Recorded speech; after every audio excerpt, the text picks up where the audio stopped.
Hello friends, welcome back to our channel. Friends, आज की इस वीडियो में हम ये बात करेंगे कि जब आप असेसमेंट ईयर 2025-26 की इनकम टैक्स की रिटर्न को फाइल करेंगे तो क्या ये इस बात पर डिपेंड करेगा कि लास्ट ईयर अगर आपका कोई भी आउटस्टैंडिंग डिमांड है तो क्या आप अपनी इनकम टैक्स के रिटर्न को फाइल कर पाएंगे या नहीं कर पाएंगे। तो फ्रेंड्स, आज के इस वीडियो में हम इसी टॉपिक में बात करेंगे।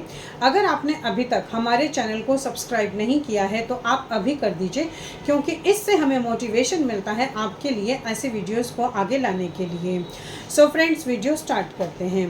फ्रेंड्स, कोई भी टैक्स पेयर अगर असेसमेंट ईयर 2025-26 की इनकम टैक्स के रिटर्न को फाइल कर रहे हैं तो ये मैटर नहीं करता है कि लास्ट ईयर की आपने जब ITR फाइल की है उसमें अगर कोई भी आउटस्टैंडिंग डिमांड निकली है तो ये मैटर नहीं करता है कि आउटस्टैंडिंग डिमांड है या नहीं है।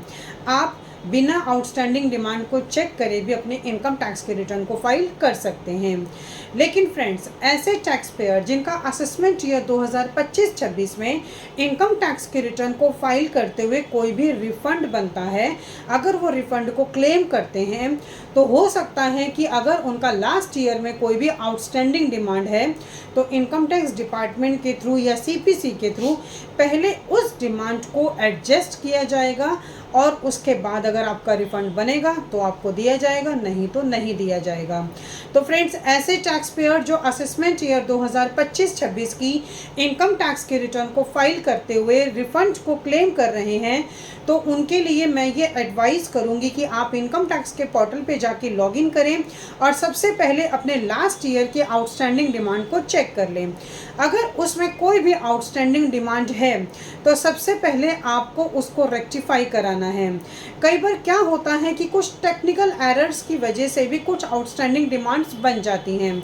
तो अगर आपको लगता है कि जो भी आउटस्टैंडिंग डिमांड दी गई है वो सही नहीं है तो आपको उसके लिए रेक्टिफिकेशन रिक्वेस्ट डालनी है या फिर आपको अपील फाइल करनी है। तो फ्रेंड्स, अगर आप रिफंड क्लेम कर रहे हैं तो सबसे पहले पुराने आउटस्टैंडिंग डिमांड को आप रेक्टिफाई करेंगे, आप उस मैटर को फिनिश करेंगे।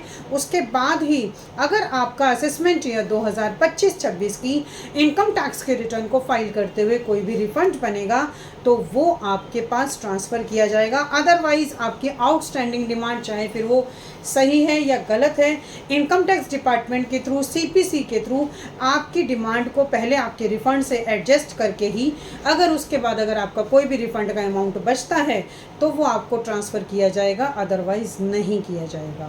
सो फ्रेंड्स, आई थिंक ये इन्फॉर्मेशन आपके लिए काफ़ी यूज़फुल होगी।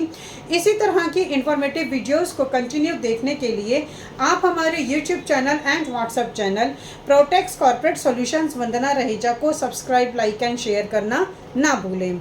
और फ्रेंड्स, अगर आपको इस वीडियो से रिलेटेड कोई भी क्वेरीज होती हैं तो आप कमेंट सेक्शन में कमेंट कर सकते हैं, हम आपको टाइमली रिप्लाई करेंगे। Thank you.